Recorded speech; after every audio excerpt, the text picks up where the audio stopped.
A teen terrorizing a high school, wielding a knife and stabbing fellow students. You may remember it happened nearly 5 years ago at Mountain View High School in Orem. He stabbed 4 students and attacked another with a wooden staff before stabbing himself. Luke Dolehide has been in juvenile detention since pleading guilty to the charges, but may soon head to the Utah State Prison now that he's of age. For every crime, there's a story, and the truth matters. Here's ABC4's senior crime and punishment correspondent Marcos Ortiz with tonight's Justice Files. Luke Dolehide was 16 years old when he attacked his fellow students. At his sentencing, he offered a brief apology. But now that he's eligible for parole, he's opening up. But first, a look back.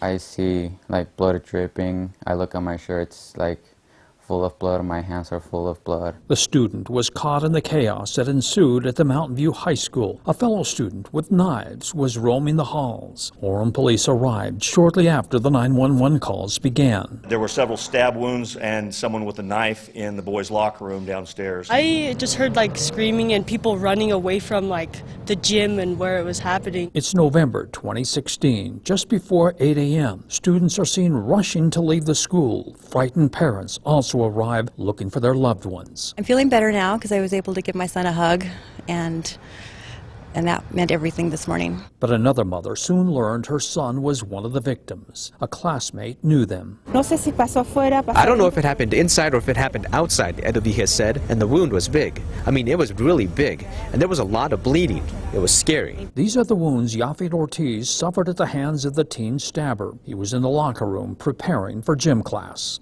He just went crazy. He just says hey and calls me by name and just like stabs me. In all, 5 students suffered knife wounds. Another was hit by the suspect with a wooden pole. As students and parents found safe zones, police went inside to find and corner the 16-year-old suspect. The suspect still had a knife at that time. Our school resource officer, as well as other responding officers, were able to get there, and they tased him and were able to take him into custody. Police also say the suspect stabbed himself before being arrested. He's later charged with multiple counts of attempted murder. Luke Dolehide eventually pleaded guilty in juvenile court, but because he was a minor, no images of Dolehide were allowed. Under the plea deal, he'll serve time in juvenile detention, but once he becomes an adult, he'll be transferred to the adult prison and finish his 10-year sentence. He's now 20 years old and eligible for parole. This week, Dolehide made his first public appearance as an adult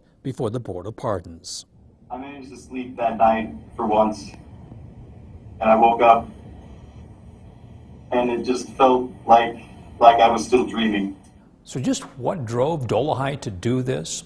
Tomorrow night in Part 2, he talks about being alone, a nobody, and that he couldn't take it any longer.